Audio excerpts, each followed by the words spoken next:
Jake Morrison stood at the window of his ship, the Endeavor, and watched the space station grow larger. It was huge, bigger than anything humans had ever built. The station looked like a giant silver ball floating in space with lights blinking all over its surface. This was Harmony Point, the place where different alien species met to talk and make deals. Jake was nervous. He had been a ship captain for 20 years, but this was different. Today he would meet aliens for the first time. Real aliens from other planets. His hands felt sweaty inside his gloves and he wiped them on his uniform. Sophie Barrett walked up beside him. She was his communications officer, smart and quick with words. She always knew what to say when things got difficult. Sophie looked at the station and smiled a little. "The captain is ready," she said. "They are waiting for us," Jake nodded. He turned away from the window and walked to the docking bay. His crew followed him. There was Sophie, Dr. Nathan Price who studied alien life, and Claire Dixon who fixed things when they broke. They were the best team Jake had ever worked with. The ship connected to the station with a soft bump. The door opened with a hiss. Cool air rushed in, carrying strange smells, sweet and bitter at the same time. Jake took a deep breath and stepped through. The hallway was wide and tall, much bigger than human buildings needed to be. The walls glowed with soft blue light. Jake could hear humming sounds like music, but not quite. His boots made quiet sounds on the smooth floor. A group of aliens waited ahead. Jake stopped and stared. He had seen pictures and videos, but seeing them in person was completely different. The aliens had purple skin that looked wet and shiny.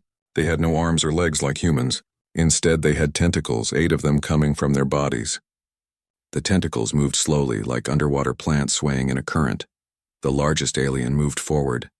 Its tentacles touched the floor and pushed it along. When it got close, it stopped. A voice came from somewhere on its body, speaking perfect English. "Welcome to Harmony Point. I am Ambassador Zexathera of the Valation Federation. We are pleased to meet the humans." Jake smiled and stepped forward. He held out his hand for a handshake, the way humans always greeted each other. It was automatic, something he did without thinking. The alien jerked backward. All its tentacles pulled in close to its body. The other aliens behind it moved back too. Their tentacles waved in the air like they were scared. Jake froze. His hand was still out. He looked at Sophie, confused. She looked just as confused as he felt. Ambassador Zexathera made a sound, something between a whistle and a hum. The translator took a moment to work. "Please," the ambassador said. Its voice sounded shaky. "Please remove your defensive coverings. We cannot negotiate while you wear weapons." "Weapons?" Jake looked down at himself. He wore a simple uniform. No guns, no knives, nothing dangerous. "What weapons?" Dr. Price stepped forward. He was excited, like always when he learned something new. He pointed at Jake's hands. "I think they mean our gloves," Nathan said. "They think our gloves are weapons." Jake looked at his hands. He wore simple black gloves, the kind that kept hands warm in the cold parts of the ship. Every human on the crew wore them. It was normal. "These are just gloves," Jake said slowly. "They keep our hands warm. They are not weapons." The ambassador's tentacles moved in a pattern that might have been their version of shaking a head, not the coverings themselves. "What is underneath?" "Your grasping appendages. Your killing tools." Sophie made a small sound. "Our hands? You are afraid of our hands?" The ambassador did not answer right away. The silence felt heavy. Finally it spoke again. "We have records, ancient records. Species with appendages like yours. They were the most dangerous beings the galaxy has ever known. We call them the Graspers. They killed billions before they were stopped." Jake felt cold. He looked at his gloved hands. His fingers. He had used them his whole life to eat, to write, to hug his daughter before he left Earth. How could hands be weapons? Dr. Price was scribbling notes on his tablet. His eyes were wide. "This is fascinating," he said. "Captain, I think we need to show them. We need to explain that human hands are different." Jake took a deep breath. He slowly pulled off one glove. The aliens moved back even more. Some of them made high-pitched sounds. Jake held up his bare hand, palm out. 5 fingers, a thumb. Normal human hand. "We use these for everything," Jake said. "We eat with them. We build with them. We hold our children with them. Yes, we can fight with them if we must, but that is not what they are for." Ambassador Zexathera moved one tentacle closer but carefully, like approaching a dangerous animal. It studied Jake's hand, 5 digits. Opposable grasping. Individual articulation. The ambassador's voice was quiet. Just like the graspers. Exactly like them. But we are not them, Sophie said. She took off her gloves too. Look, we use them for good things. We create art, we do science. We help each other. The ambassador made a sad sound. That is what they said too, in the beginning, before the killing started. The meeting did not go well after that. The aliens asked the humans to put their gloves back on. They talked about boring things like trade routes and communication protocols, but everyone was uncomfortable. The aliens kept looking at the humans' hands. The humans kept wondering what they had done wrong. After 2 hours, Ambassador Zexathara ended the meeting. We must consult with our council, it said. This situation is more complicated than we expected. Please wait here. We will contact you soon. The aliens left quickly, their tentacles moving fast across the floor. The humans stood alone in the big empty room. Claire was the first to speak. So they think we are monsters because we have hands? Dr. Price nodded. It seems that way. There must be a terrible history here, something that scared the whole galaxy. Jake looked at his hands again. He flexed his fingers.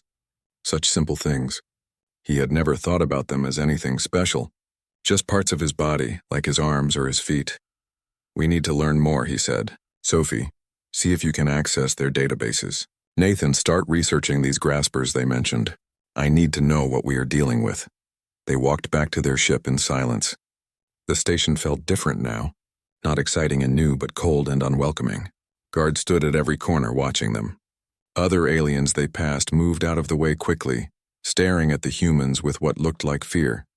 That night, Jake could not sleep. He lay in his bunk and stared at the ceiling. He thought about Earth, about all the humans there living their normal lives. They had no idea that the galaxy saw them as dangerous, that their hands, the things they used every day without thinking, made them monsters in alien eyes. His tablet beeped. A message from Sophie. She had found something in the station's public records. Images of the graspers. Jake opened the file. The creatures in the pictures looked similar to humans in some ways. They walked on 2 legs. They had heads and bodies, but their hands were different. 6 fingers on each hand, long and thin, sharp at the tips. The pictures showed them doing terrible things, fighting, killing, destroying. Jake closed the file. He understood now why the aliens were scared, but he also knew that humans were not like those creatures. Humans could choose. They could decide to use their hands for good instead of evil. The question was whether the galaxy would give them a chance to prove it. 3 days passed. The humans waited on their ship, but no message came from the Valasian Council. Dr. Nathan Price spent every hour studying the information Sophie had found. The more he learned, the more worried he became. Finally, on the 4th morning, a message arrived. Ambassador Zexathara wanted to meet with Nathan and Sophie. Not on the station, but in a special place called the Valasian Archives. The archives were located on a small moon orbiting a red star. When their shuttle approached, Nathan pressed his face against the window. The building was enormous, stretching across the moon's surface like a metal city. Lights blinked in patterns he could not understand. Sophie sat beside him, quiet. She had been reading about the graspers too. Her face looked tired, with dark circles under her eyes. This is bad, is it not? She asked. What they think about us? Nathan nodded. It is very bad, but maybe we can change their minds. Maybe we can show them we are different.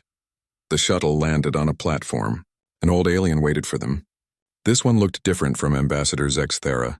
Its purple skin was pale and covered in marks like scars. Its tentacles moved slowly like it was tired. I am Krell, the alien said. I'm a historian. I study the past. The ambassador asked me to show you the truth about the graspers. Krell led them inside. The halls were filled with strange objects. Statues of aliens from worlds Nathan had never heard of. Weapons from ancient wars. Books and data crystals stacked higher than he could reach. They walked for a long time until they reached a large round room. In the center was a hologram projector. Krell touched a control panel with one tentacle. The lights dimmed. What I will show you is difficult to watch, Krell said.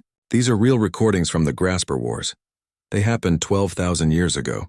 The galaxy has never forgotten. The hologram came to life.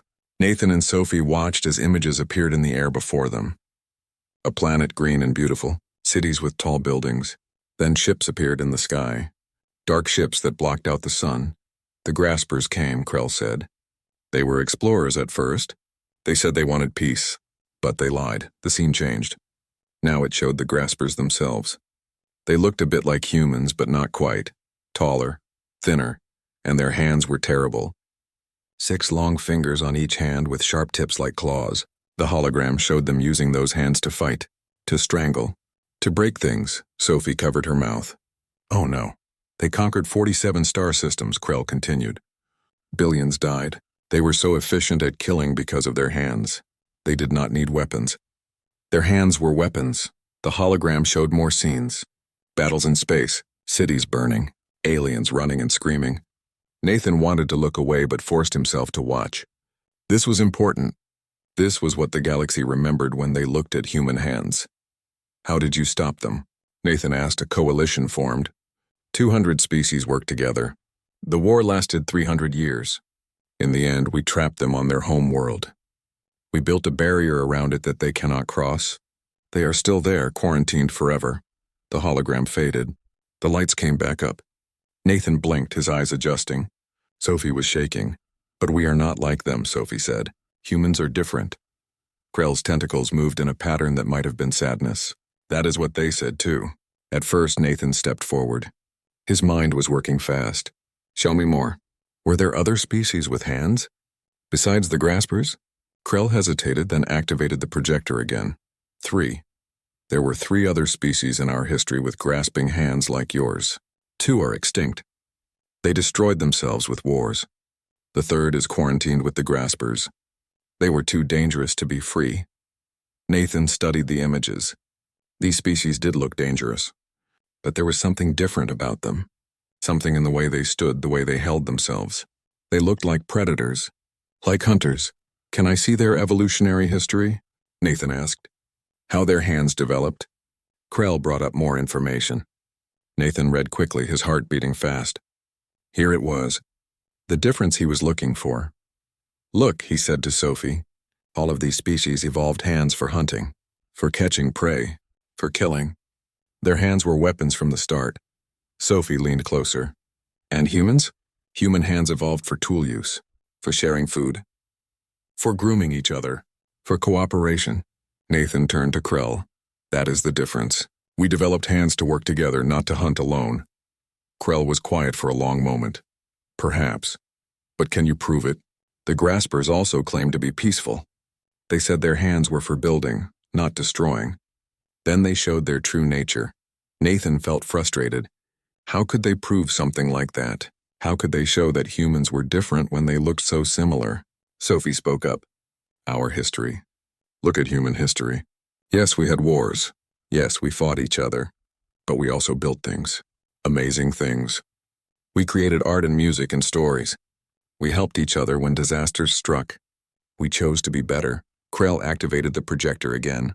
It showed images from Earth, human cities, human art, but also human wars. Bombs falling. Soldiers fighting. This is also your history, Krell said. Violence. Destruction. How is this different from the graspers? Because we stopped, Nathan said. We learned. We grew. Earth is peaceful now. We have not had a war in 30 years. We chose peace. 30 years is nothing, Krell replied. The graspers were peaceful for 300 years before the killing started. Time will tell if humans are truly different. The meeting ended soon after. Krell gave them access to the archives so they could study more. But as Nathan and Sophie walked back to their shuttle, they both felt heavy. The weight of history pressed down on them. What do we do? Sophie asked. How do we convince them? Nathan looked at his hands. His normal human hands, 5 fingers, a thumb. Nothing special. Nothing scary. Just hands I do not know, he admitted. Maybe we cannot convince them with words. Maybe we need to show them through our actions. Back on the Endeavor, Jake listened to their report. His face was serious as Nathan explained what they had learned. The graspers, the wars, the fear that ran through the entire galaxy. A message came in as they talked. Ambassador Zexthera appeared on the screen. Captain Morrison, the ambassador said. The Galactic Council has made a decision. They wish to meet with you in 3 days. They will decide the fate of humanity, whether you will be welcomed, quarantined, or eliminated. The screen went dark. The 3 humans sat in silence. Their future and the future of everyone on Earth would be decided in 3 days. Jake looked at his crew. Get some rest. We need to be ready. This will be the most important meeting in human history. The Grand Chamber was unlike anything Jake had ever seen. It was huge, bigger than 10 football fields. The ceiling curved high above, showing stars through clear panels. Around the room were sections for different aliens, each with their own air and gravity. Jake walked to the center platform. Sophie and Nathan followed close behind. Hundreds of aliens watched them. Some had tentacles like the Velasians. Others floated in the air, made of pure light.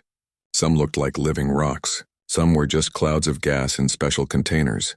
At the front sat Chancellor Vorn. The Chancellor was a being of energy, glowing bright blue. When it spoke, the voice seemed to come from everywhere at once. Captain Jake Morrison of Earth, you stand before the Galactic Council. We will decide today if your species is worthy to join our community, or if you are too dangerous to be free. Jake stood tall. His heart pounded, but his voice was steady. Thank you for this chance to speak, Chancellor. Humanity is honored to be here. An alien stood up on the left side. This one looked like it was made of crystal, sharp and angular. It spoke in a hard voice. I am General Karn of the Zephyron Empire. I say we cannot trust these humans. Look at their hands. They are exactly like the graspers. History tells us what will happen if we let them spread across the galaxy. General Karn activated a hologram.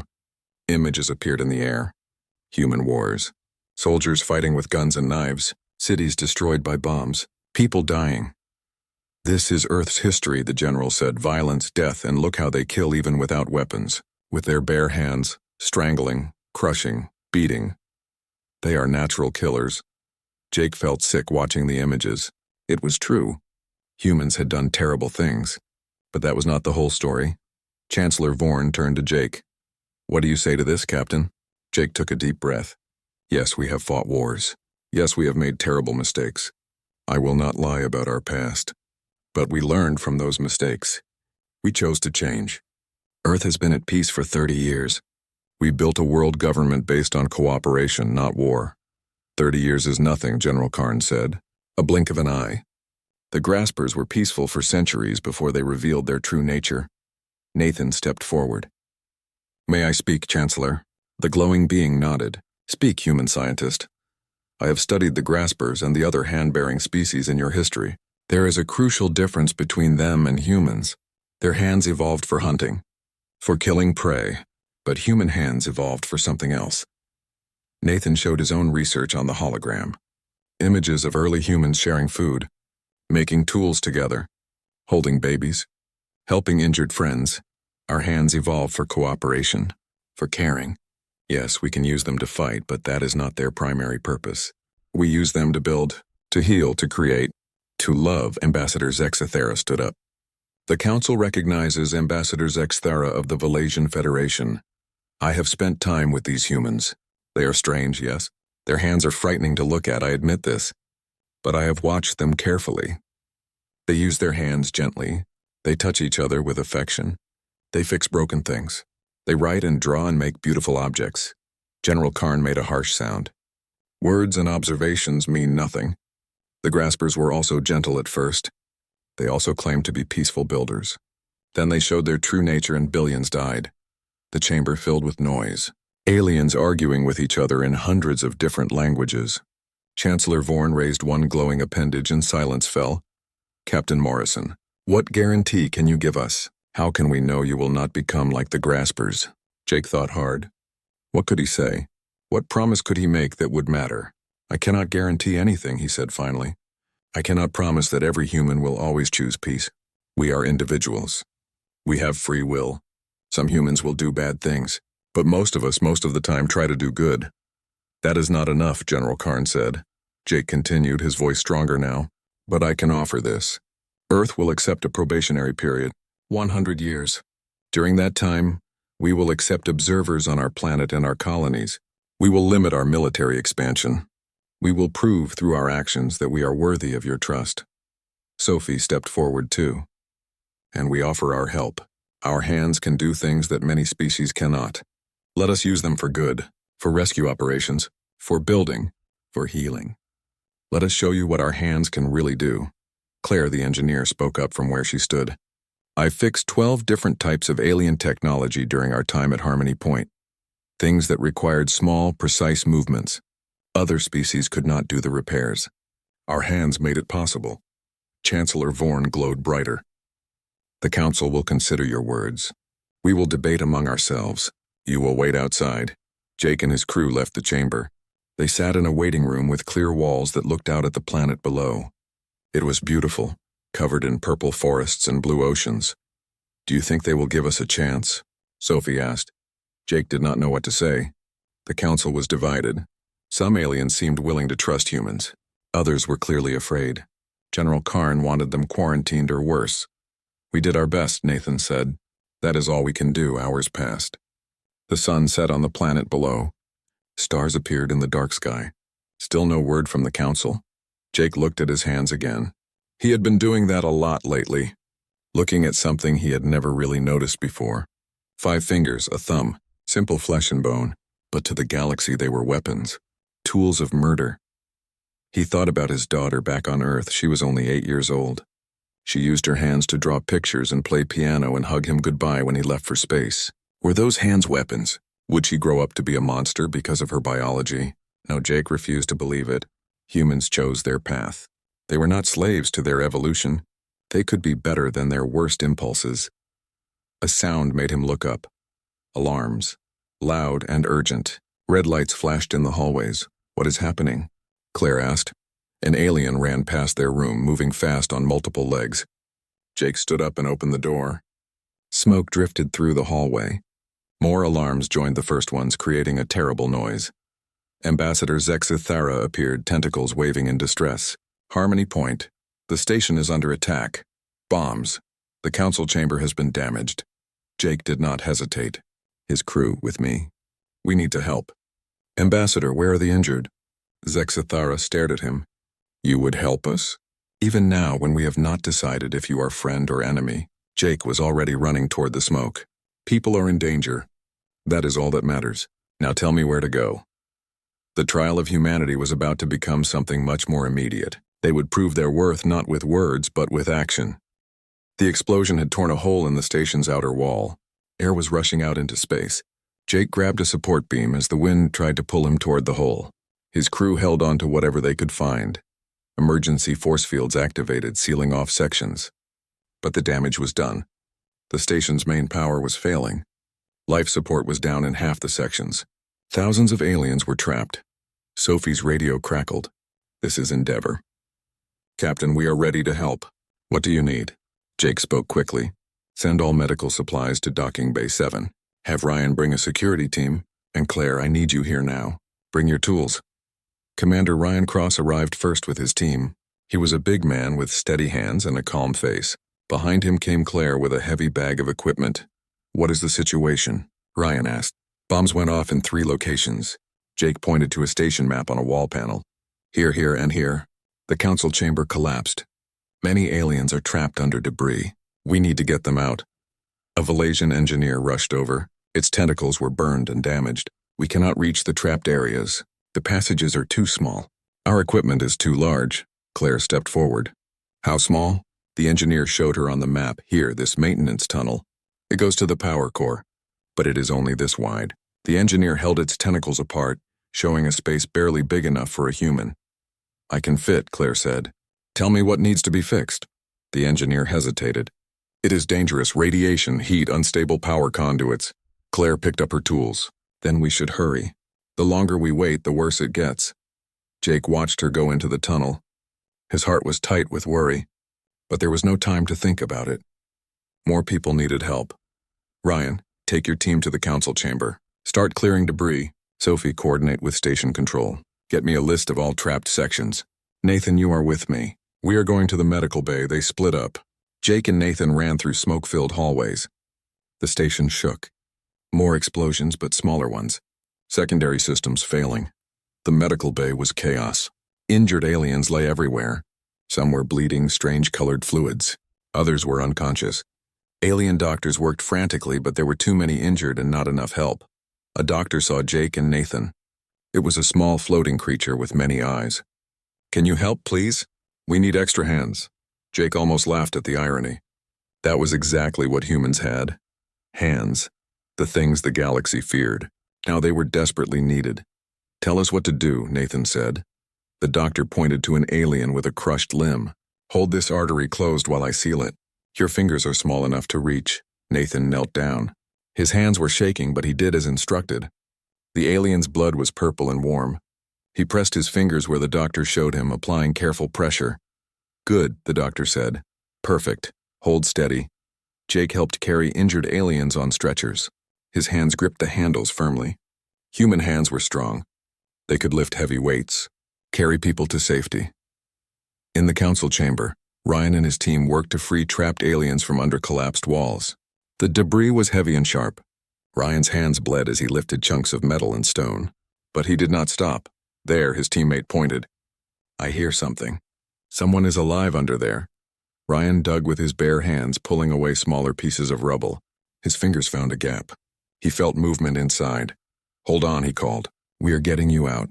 It took 30 minutes of careful digging. Finally, they pulled out a small alien child. It was shaking and scared, but alive. Its parent, who had been waiting nearby, rushed over with a sound of relief. Ryan smiled despite his bleeding hands. "That is what we do. We save people." Deep in the maintenance tunnel, Claire worked in near darkness. Her hands moved by feel more than sight. The power conduits were damaged and sparking. One wrong move and she could be electrocuted. The Valasian engineer spoke to her through a radio. "Can you see the blue wire? You need to reconnect it to the terminal." Claire's fingers found the wire. It was thin, barely thicker than a hair. She stripped the insulation carefully with her fingernails. Then she connected it to the tiny terminal, her fingers working in a space no larger than a coin. "Done," she said. The engineer checked its panel. "Power is returning to Section 12. 500 lives saved. Thank you, human." Claire smiled in the darkness. "Just doing my job." Hours passed. The human crew worked without stopping. They lifted debris. They held pressure on wounds. They reconnected broken systems. They carried children to safety. Their hands, those fearsome, grasping appendages, saved life after life. Sophie coordinated everything from the command center. She worked with station control, directing rescue teams to where they were needed most. Every few minutes, she received reports. Another section secured. More people saved. The humans were everywhere, helping. In one dramatic moment, Ambassador Zexathera became trapped when a door jammed. The chamber was filling with toxic gas from a broken pipe. The ambassador would die in minutes. Jake reached the door with Nathan. It was warped from the explosion. The mechanism was broken. "We need cutting tools," Nathan said. "This will take too long. No time." Jake grabbed the edge of the door where it was bent.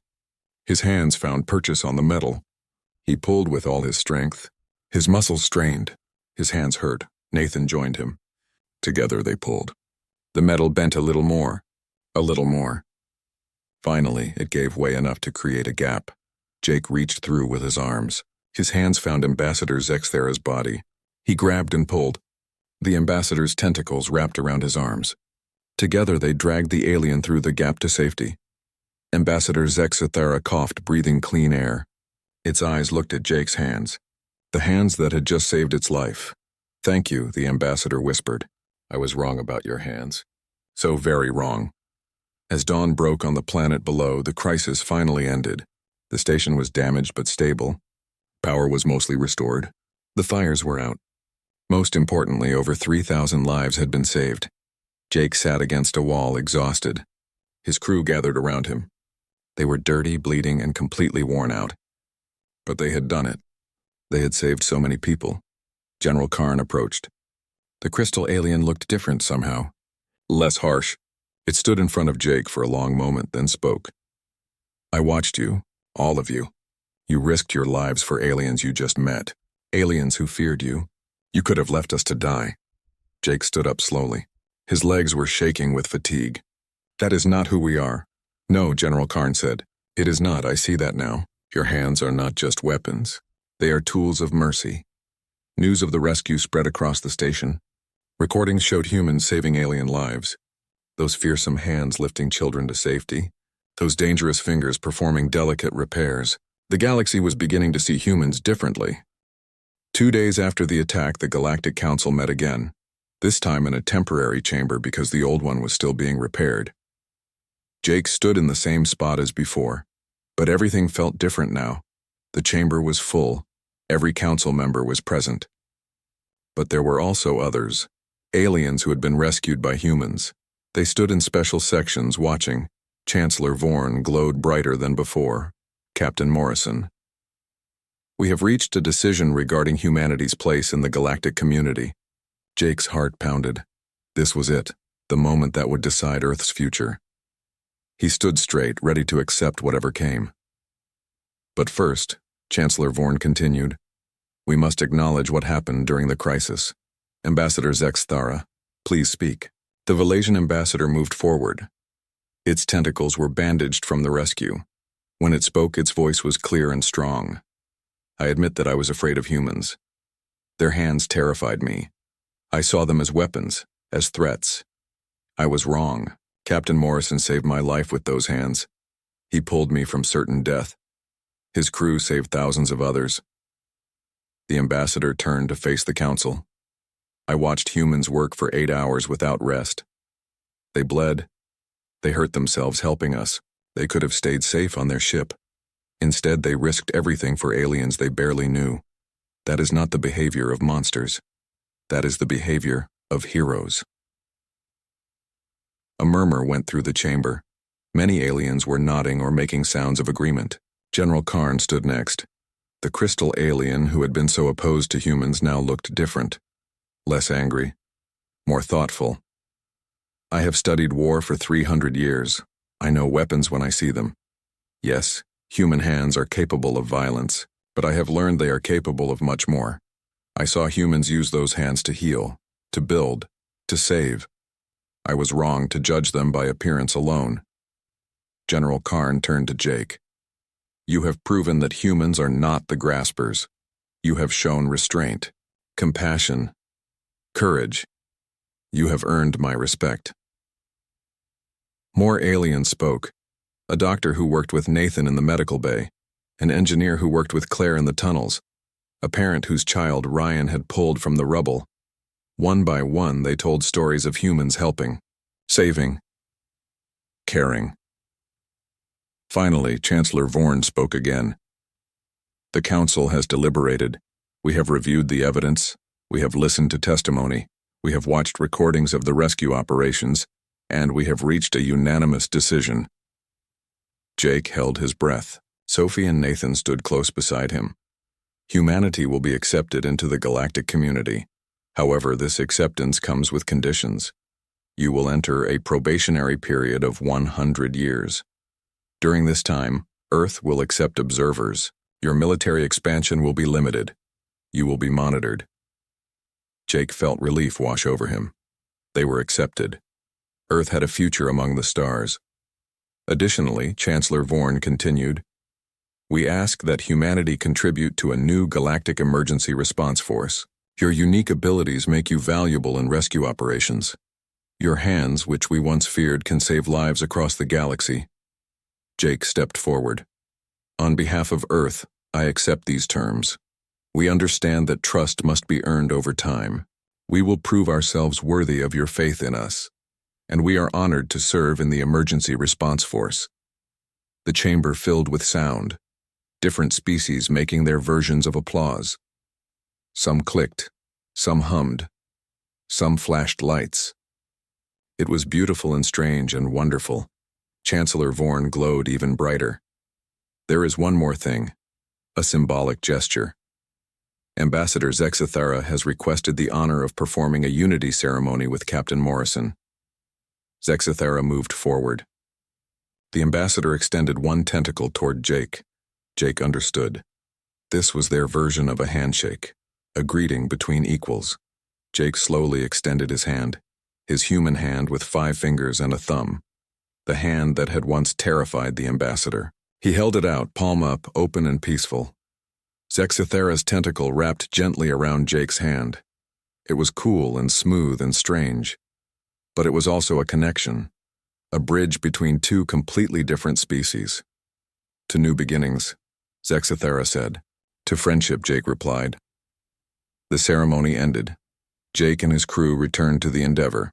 They had work to do, messages to send to Earth, plans to make for the future.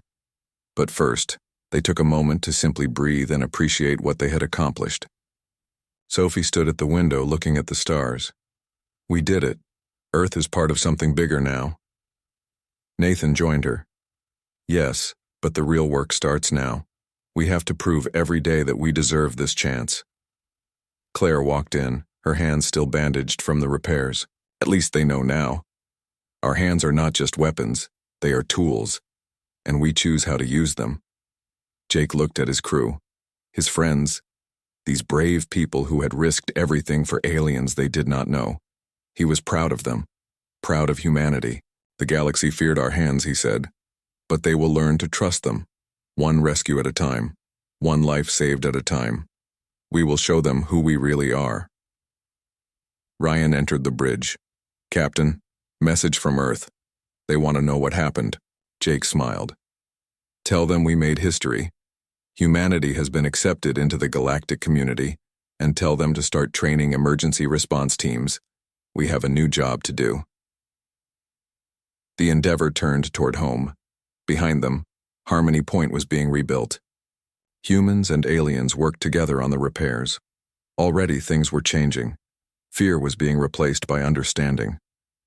As they traveled through space, Jake thought about the future. It would not be easy.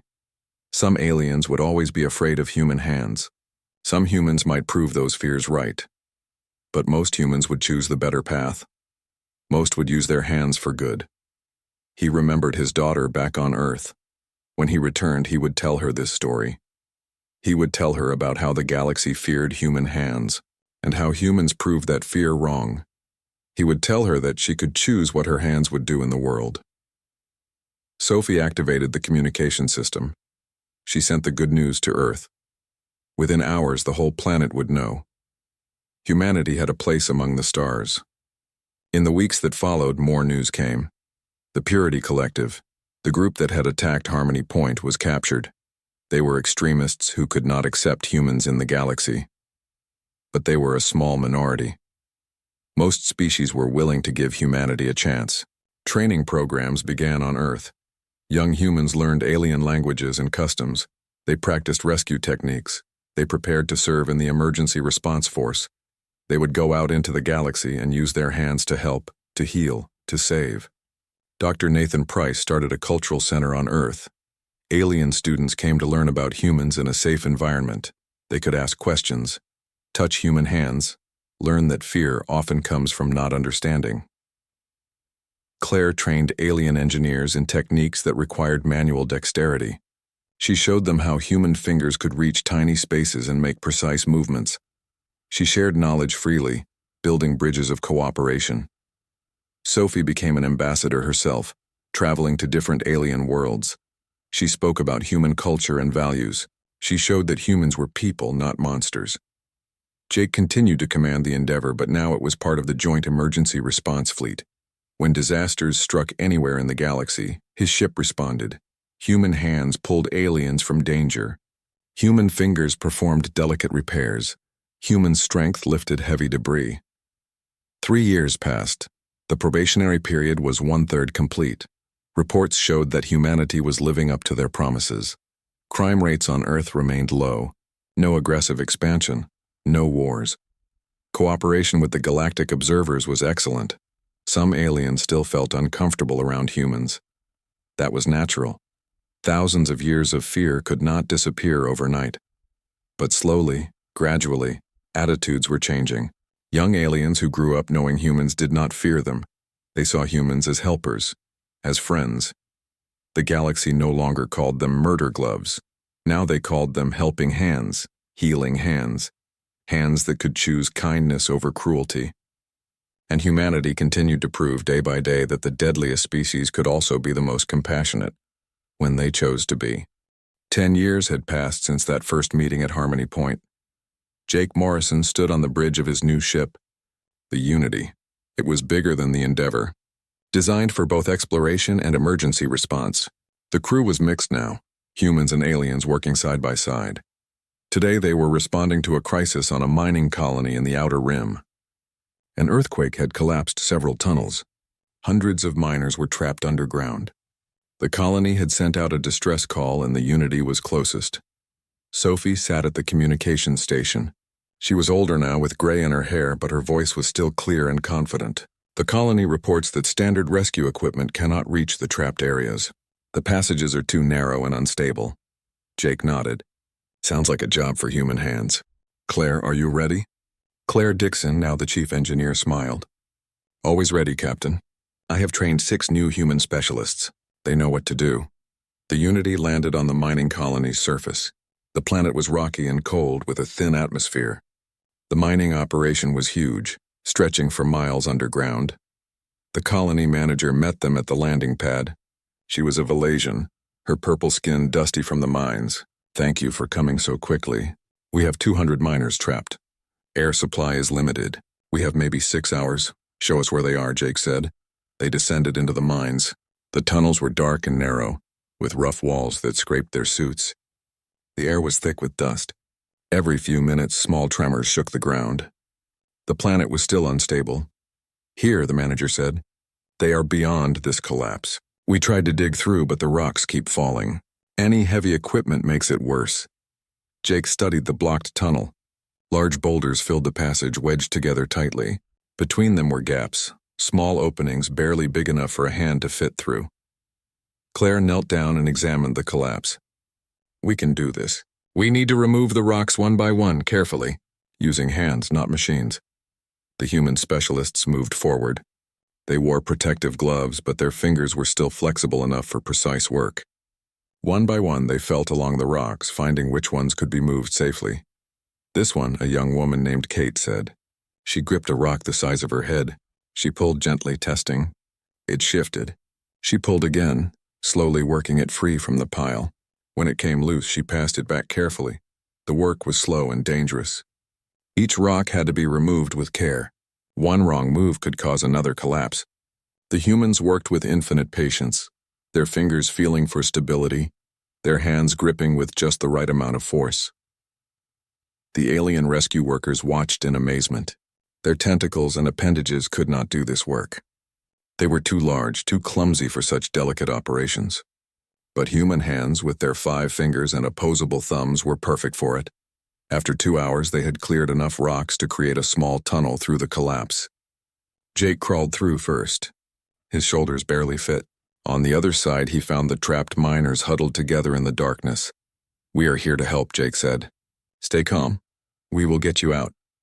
The miners were from different species. Some had 6 legs, others had wings. None of them could fit through the narrow tunnel the humans had created.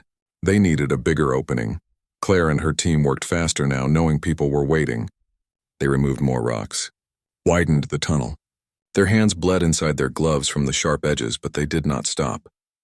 Finally, the opening was big enough. Jake helped the first miner through. Then the next. One by one, the trapped workers crawled to safety. Human hands steadied them, caught them when they stumbled, guided them through the darkness. The last miner was a child, barely old enough to work. She was scared and crying. Jake lifted her gently, his human hands cradling her small body. He carried her through the tunnel himself, whispering that everything would be okay. When they reached the surface, the child's mother rushed forward. She wrapped her tentacles around her daughter, sobbing with relief. Then she turned to Jake. Thank you. Thank you. You saved her. Jake smiled tiredly. That is what we do. The colony celebrated that night. All 200 miners had been rescued. No one had died. It was a miracle, the alien said, but Jake knew it was not a miracle. It was simply human hands doing what they did best. Helping, saving, creating. Back on the Unity, Jake found Sophie looking at news reports. She pointed to the screen. Look at this. Another human rescue team saved 60 people on a space station yesterday. And here, human doctors performed surgery that no alien surgeon could do. Our people are making a difference. Jake sat beside her. Do you remember that first day at Harmony Point, when the aliens were terrified of our hands? Sophie laughed softly. How could I forget? They called them murder gloves. They thought we were monsters. We changed their minds. Not with words, but with actions. We showed them who we really are. Dr. Nathan Price walked in carrying a tablet. Captain, you should see this. A new report from the Galactic Council. Jake took the tablet and read. His eyes widened. They are recommending that humanity's probationary period be ended early, after only 10 years instead of 100. They say we have proven ourselves beyond doubt. Nathan grinned. Full membership in the galactic community. No more restrictions. No more observers. We did it. The news spread quickly through the ship. The crew celebrated, humans and aliens together. They had worked hard for this. Every rescue, every life saved, every bridge built between species. It had all led to this moment, but Jake felt thoughtful. Full membership was good, but the real victory was something deeper. The galaxy no longer feared human hands. They understood now. They saw the truth. He thought about his daughter. She was 18 now, training to join the emergency response force herself. She had grown up in a galaxy that valued human abilities. Her hands would save lives just as his had. Claire joined them on the bridge. I have been thinking about something. Do you remember what the Graspers did wrong? They used their hands for violence, Sophie said. For conquest. Right. But they had the same capabilities as us. The same fingers. The same strength. The difference was not in the hands themselves. It was in the choice of how to use them. Jake nodded slowly. That is the real lesson. Biology is not destiny. We are not controlled by our evolution. We choose our path, a message came through. Ambassador Zexathera calling from Harmony Point. The ambassador appeared on the screen, older now but still strong. Captain Morrison. I wanted to be the first to congratulate you. The council has voted. Humanity will receive full membership next month at a special ceremony. Thank you, Ambassador, for everything. For giving us a chance when you were afraid. Zexathera's tentacles moved in what Jake now recognized as a smile. You earned it. Every single day, I am proud to call humans my friends. The screen went dark. The crew sat in comfortable silence for a moment, letting the news sink in. They had accomplished something incredible. They had changed the galaxy's opinion of humanity, but the work was not over. There would always be people who needed help. Disasters to respond to, lives to save. Human hands would continue to reach out across the stars, offering assistance wherever it was needed. Jake looked at his hands one more time. These ordinary appendages that had caused so much fear, 5 fingers and a thumb on each hand. Nothing special, really. Just tools. Neutral tools that could be used for good or evil. The galaxy had feared them as murder gloves. Now they celebrated them as helping hands. But the hands themselves had not changed. Only the understanding had changed. Only the choice of how to use them. And that, Jake realized, was the most human thing of all. The ability to choose. To decide who you want to be. To use your capabilities for creation instead of destruction. For healing instead of harming. For building instead of breaking. The Unity turned toward its next mission. There was a science station reporting equipment failures. They needed someone with precise manual dexterity to perform repairs. Human hands would get the job done. As they traveled through space, Jake thought about the future. Humanity had proven itself to the galaxy, but the real test was ongoing. Every day, every choice. Would humans continue to choose compassion over cruelty, cooperation over conquest? He believed they would, because humans had shown that they understood something important. Power was not about capability. It was about responsibility. And the most powerful beings were those who chose mercy when they could have chosen destruction. The galaxy had learned to stop fearing human hands. And humans had learned that their greatest strength was not their ability to harm, but their choice to help. The murder gloves had become helping hands, and the galaxy was better for it.